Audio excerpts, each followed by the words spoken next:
Hello, everyone, and welcome to an episode that hopefully is going to be really good. I've not done an episode in forever, and hopefully this is going to be a really good one because this is going to be one of my favorite records of all time, probably one of my favorite concept albums. The Wall by Pink Floyd. Now, immediately to start off, literally the record I have in front of me, there's nothing on this. It's literally just a brick wall. There's no marking on it, nothing like that. But as soon as you open it up, it's got all these awesome drawings from what I assume is the movie, which I've yet to watch. I'm pretty sure I didn't do this already. No, I didn't. Probably should have checked that first, you know? Probably should have checked if I've done it first. But anyway, um, so if you haven't listened to this album, this is a really good album. Um, it's personally, I think up there with Pink Floyd's best, if not the best of all concept albums. I know a lot of people have really specific opinions on this, where either you really like it or you really don't. Um, but I personally do. So, without further ado, let's get right into it. Something that I thoroughly enjoy about this record is how long it is. It's really an experience. It's got a lot going for it. But anyway, starts you off in what happens to be the last song. At least it sounds like a bit of the last song. If you play the album on a loop, then it does sound like the ending of the last song is played first. But there's a song that shows up twice called In the Flesh. First time with a question mark, second time not. Um, I'm not entirely sure of the importance of the question mark, but the lyrics of this one are very if you've ever listened to Pretty Odd, how Pretty Odd it has the first song, We're So Starving, how it talks about like, hey, there's a bunch of songs on this record, now go listen to them. That's pretty much what it is. And this first song thoroughly exhibits that, how it talks about how you're in for one wild ride. Am I right? But yeah, it's a theatrical album opener, and if you've ever watched the live videos of this tour when they did the Wall tour, there's a big old airplane that flies into the brick wall and stuff, and it's it's well, it's a rock opera, so it's very theatrical, um, high, very high budget value in terms of how it sounds if it was put on Broadway, which it should be. I actually wouldn't mind seeing this as a musical. But anyway, so you're brought off from this really nice sounding, like triumphant sort of song straight into a plane crash noise and then a child crying noise, which happen to be two of my least favorite sounds in the whole world. Which then brings us into second song, The Thin Ice. Now, this album definitely has a lot of characters, and one of the characters is Pink's mother. Pink's mother is a little psycho, not gonna lie. She puts on the facade of being um, protective and nice, while mostly she's just sheltering her child from the world, which is pretty much the entire theme of this record, because it goes from um, Pink being very sheltered and close to being thrown into this downward spiral, and that starts on The Thin Ice because it has a very vivid description of quite literally skating on thin ice. But if you're following the story, and mind you, I'm mostly following the story in this. I'm mostly following the story and the music than I am anything else because the storytelling is very important in this record, as it should be in the review of it. But anyway, another brick in the wall, part one. Now, you're probably thinking, oh, this is a We Don't Need No Education song. You'd be entirely wrong. That's part two. There are actually three parts. I didn't find that out till I was, I want to say, fifth or sixth grade. But Another Brick in the Wall Part One, it goes on to describe how this definitely has to go on during wartime, because first of all, the plane crash at the beginning, um, talking about how Pink's father was flown across the ocean in the very first line, and then this is where we get the first imagery of the wall. Now, the wall is this thing that he's saying, oh, all these horrible things that are happening to me, they're all building up this metaphorical wall. And you'd be right. That is the theme of this record. If this record was a book, that'd be the main focal point for sure. But sonically, this is a very weird song, just because there's a lot of twinkly little guitar noises and um, a lot of weird uses of synthesizers all over this. This is very dark Pink Floyd. But that then moves on to The Happiest Days of Our Lives, which happens to be one of my favorite but possibly shortest songs on this record. The Happiest Days of Our Lives is what transitions to Another Brick in the Wall Part 2. But this one goes on to, if you've ever heard that weird screaming voice that happens to sound a lot like a teacher in Another Brick in the Wall Part 2, that's what this song talks about. It talks about how, oh, hey, look, all these teachers that are at our school in this weird Pink Floyd version of the country is like, yeah, um, there were certain teachers who were just absolutely horrible. But when the teachers went home at night, their wives were just absolutely horrible to them. So it's it's a very weird parallel that I I don't know. It's very odd. I feel like I need to watch a movie to get this more, but um, I like this song because it transitions right into Another Brick in the Wall Part 2, which everyone knows. It is a classic. It's probably the first song you think of off this record, right next to Comfortably Numb. Personally, I think of Comfortably Numb because that's my um, favorite popular-ish song on The Wall. But yeah, this song just needs no introduction. It is one of the most famous Pink Floyd songs to date, which is then followed up by what I like to call The Thin Ice Part 2, also known as Mother. So, again, going into those wartime themes, such as the first line, Mother, do you think they'll drop the bomb?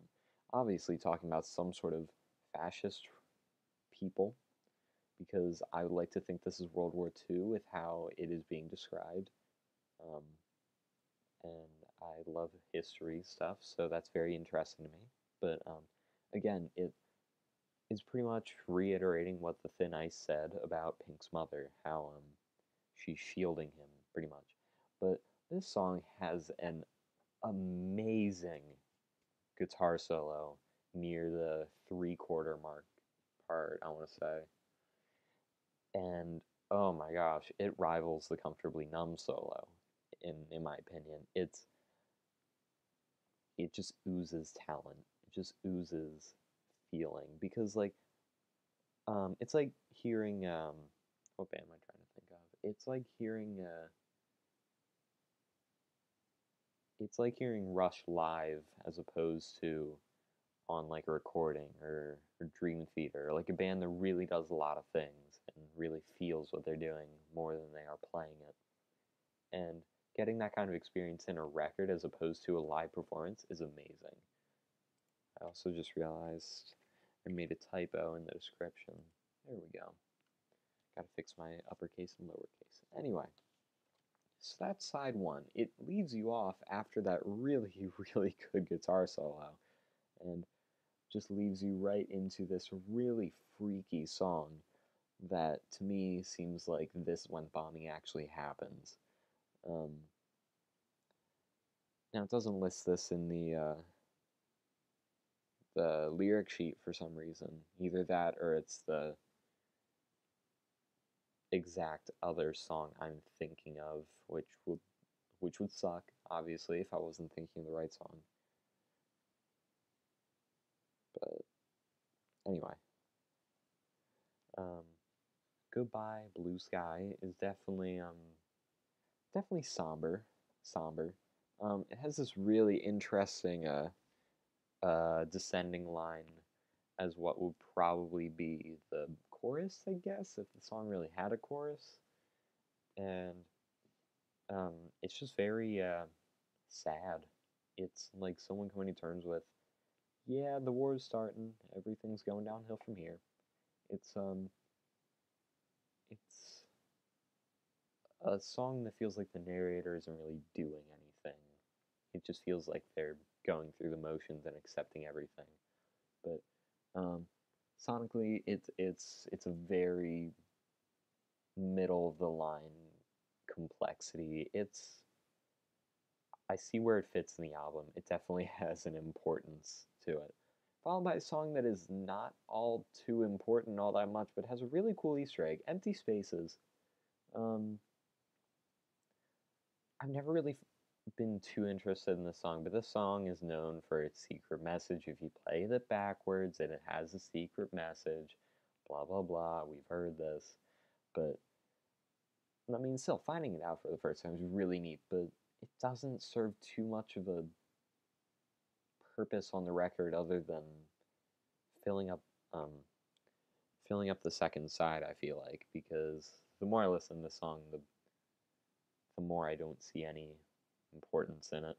But that's followed up by a song that, oh boy, this does not sound like Pink Floyd. This is Young Lust. I love this song. It does not sound like Pink Floyd at all. If anything, it sounds like a lot of like 70s ish rock that we're used to when you hear 70s ish rock. And oh boy, if you didn't think that the narrator, Pink, didn't have some sort of personality disorder or some sort of bipolar something or other, oh boy, this will make you think that, because that song is followed up by One of My Turns, which is the embodiment of multiple personality disorder, which throws a really interesting wrench in the works of this, like what this record is trying to say, because mind you, this metaphorical wall is still building.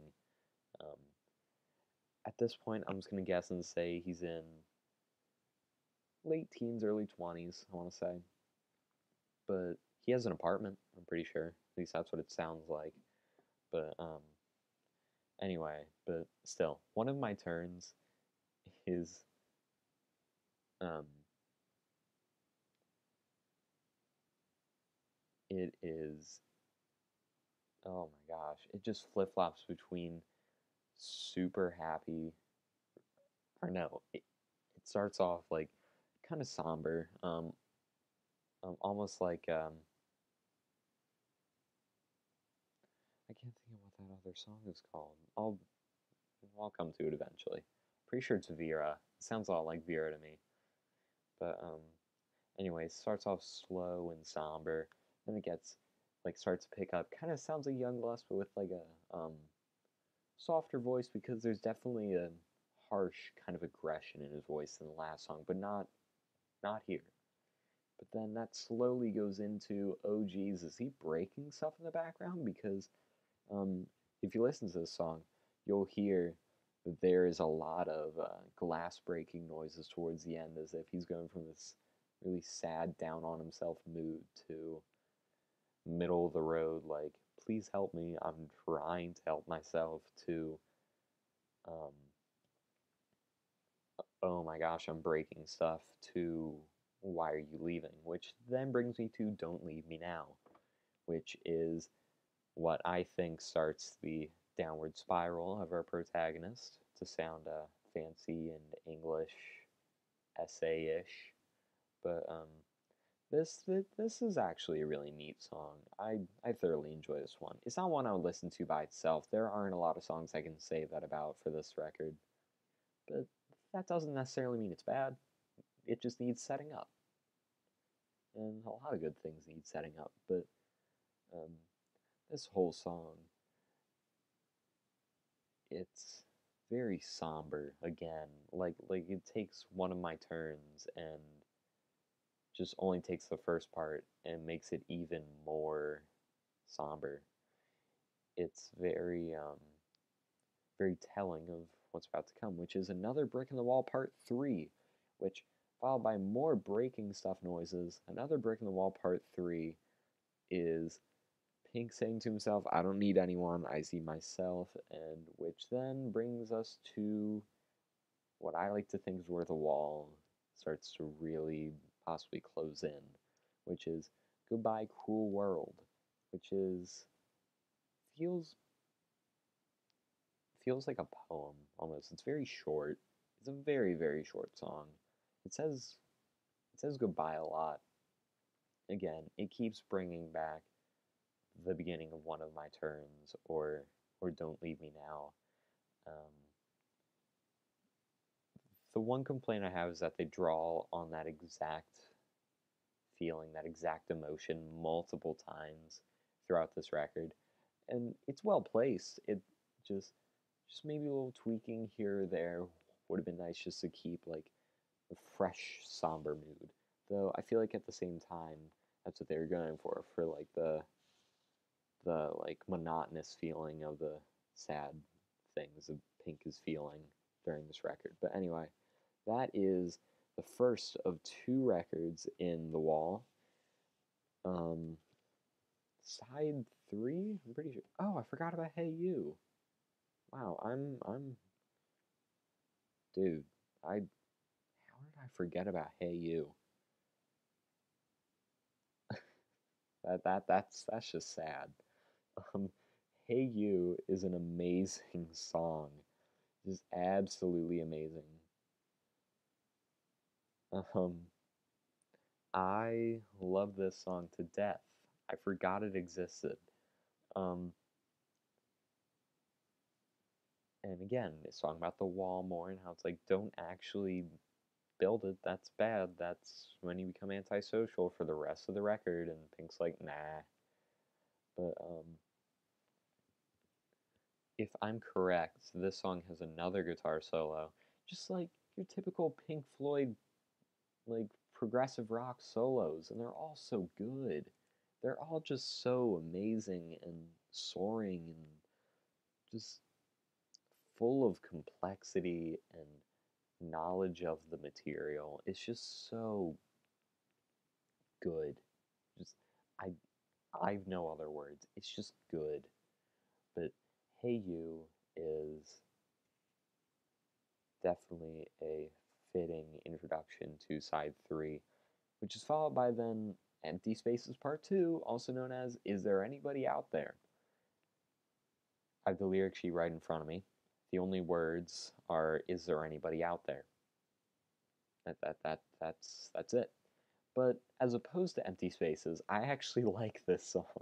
It may only have one line of 5 words repeated a handful of times throughout the song, but I love it. Oh my gosh. It is it's very atmospheric. It's very space creating. It definitely forges its own feeling compared to the other songs, for sure. It definitely puts out there a very descriptive view through only 5 words. But that leads me to one of the nice little piano pieces in this album that I adore, Nobody Home. Nobody Home is the song I was trying to think of when I was talking about the beginning of One of My Turns. Nobody Home has a nice little piano part to it, I'm pretty sure, and there's strings as well. Um, in terms of instruments, it's one of the least Pink Floyd songs you could probably listen to. But it's just so nice because the oh my gosh, it's just again it gives a deep look into the character's feelings, and that is so important in a concept album that I can't even begin to stress it enough. And as I said earlier, this is a rock opera, and I can see this like the lead role up there playing his little piano, a little mini orchestra playing and stuff, and he's just singing this. Like I can see that, and when I'm able to see something so vividly like that, then that is a mark of true artistry, when you're able to get the point across to anyone. When something is objectively understandable, that means you did a really good job. But that moves on to Vera, which is um, a, a more telling part of Pink's downward spiral, where he literally just talks about Vera Lynn, who, if I'm correct, was a singer during the 40s. I'm pretty sure Vera Lynn. I want to say 40s. Okay, maybe not 40s. No, yeah, 40s. Let's see here.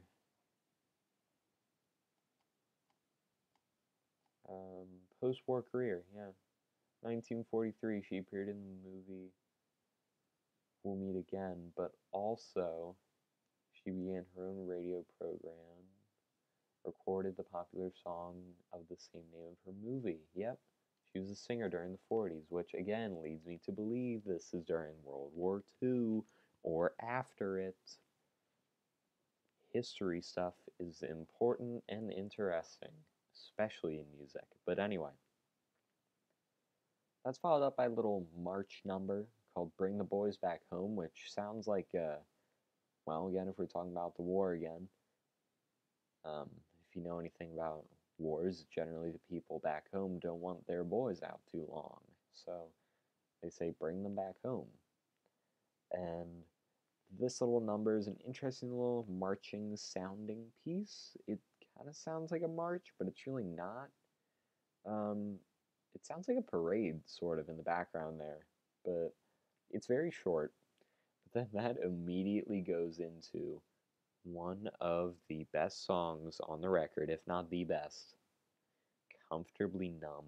One of the most interesting and complex, and I think longest songs, except for maybe The Trial, which I'll get to later, which I love to death, and I'm probably going to listen to as soon as I'm done this review. Um, you probably heard this song on the radio too, so I don't need to describe it too very much, but Comfortably Numb is a crazy, crazily structured song. It goes back and forth from narrator to what appears to be some sort of doctor or some sort of guy in like a medical position. It's very interesting, has an amazing guitar solo. This record is just a, it doesn't just frame the solos and say, look at how good we are at guitar solos. It's more like, look at these are really neat. And while I know it's cliche to like songs that have guitar solos, I am just a sucker for Pink Floyd guitar solos. Just because they're just so, I guess, melodically impressive. I don't think I pronounced that right, but that's okay. But anyway, um, it's such a good song. And there's a lot of interesting vocal things on this song. I don't really know the word for it, just techniques, I guess you could say, that really makes the song an interesting piece to listen to. Moving on to the last side here, The Show Must Go On. I don't remember too much about this one actually, but in terms of the story, The Show Must Go On describes like right before the concert, right before this metaphorical concert is about to go on, obviously, but Pink is ready, apparently. But that suddenly flips on its head when you find out that, whoops, it's actually a fascist dictator who's running the concert in the flesh without the question mark. This one is hard to listen to now after I realized what it's about. Um, it's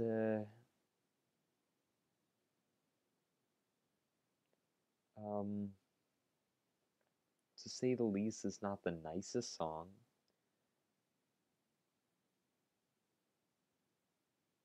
Why am I dropping so many frames, dude? What the heck? But anyway, it's not the nicest song, but it sounds exactly like In the Flesh with the question mark.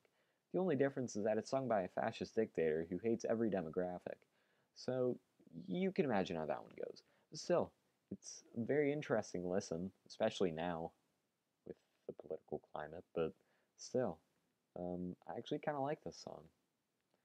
Then that's followed up by Run Like Hell, which is an interesting song to say the least, because it says run at least 16 times in the beginning, followed by another 16-ish, I think, if I counted that right. Another 16. Yeah. So, run is a very overused word in this song. But other than that, this is, it's part of the rock opera structure where it's like, oh, they're at the concert, or like, oh, they're singing the songs. So this one's not designed to be anything too symbolic. It's just a good song. It's one of the most song-like songs on this record, which sounds weird, but it's the one that I can most easily see being standalone and not have to do too much with the story, which is neat because it's like Trench. How like there's some songs that don't play into the lore at all, but there's some that you need to know almost everything about the lore to listen to and understand. But anyway, that's followed by Waiting for the Worms, which is definitely has to be about the war. I don't like this song too much. Um, uh, but this one, again, it does actually have a few parallels to the fascist dictator guy who's singing In the Flesh without the question mark. Um, I don't like this song too much. It's actually one that I don't enjoy. But that's followed up by Stop, which is right before a trial. But anyway, Stop is a very short song where Pink describes how much he wants to go home, take off the uniform, and leave the show. Thing is, though, he's waiting in the cell because he has to know if he's been guilty all this time. And that right there is literally all the lyrics. That's it. That's it. I mean, obviously, I was describing it in a third person view, but that's all it is. That's all it is. But it still plays such an important role to the song that's about to go up, which is the trial, which I could probably still quote this song to this day. I was obsessed with it in 6th grade, 7th grade, 8th grade, so on and so forth. Up to now, even, I'm still obsessed with it, and I'm only 11th. But, Boy Gosh, is the trial a neat song, because this is the most, theatrical of the songs. Of all of them, this has the most, um, in regards to, yeah, this is definitely a musical. Because half the lines are spoken, but it's spoken in a way that makes it sound like a song. There's this really weird sounding instrumental in the back, and it's really neat because there's a lot of voice modulation towards the end. It sounds so angry, and they switch keys at one point to make him sound angrier. It's really cool. It's really, really cool. Um, there's not too much to describe about it unless you really listen to it because it is just such a deep and complex, and there's a lot going on that you really have to pay attention to. And all the characters have a say in this, and it's very, very interesting to listen to. But that leads us to the last song, Outside the Wall, which is after the metaphorical tearing down of the wall during the trial. Outside the Wall, um, it's a poem again, but I don't know what instrument it is. It's definitely a wind instrument, but it's this nice little song, just very slow and soothing, um, that just goes on and talks about how great it is outside the wall and how much it's actually not so sucky outside of um, that introverted part of Pink's life. And he comes back to that, and it's really neat. But here's the thing, though: the ending of the album, the ending of the album goes right into the beginning of the album if you play it on repeat, which leads me to believe that it's actually just a cycle that keeps going on and on and on, where he just goes through really, really bad episodes, but comes back from them and then has more bad episodes, and it's just a long cycle. And that's interesting, but a little pessimistic, but th- that's all right because I thoroughly enjoy this album, and I haven't listened to the whole thing in one sitting in a while because it's a long album, um, but it's still very good. It's still very good. It's 2 discs. If you buy the CD version, it's a double LP for I think $45 on vinyl. I think is how much it is. That sounds about right. But oh my gosh, if you haven't listened to this record or at least a song off of it, just just one song, then I highly recommend you do because this is some Pink Floyd's best work in my opinion. But anyway, thank you guys for watching, and thank you guys again for 400 views. I cannot wait for 500 because then I'll definitely be throwing a miniature party. Probably get more merch out, hopefully.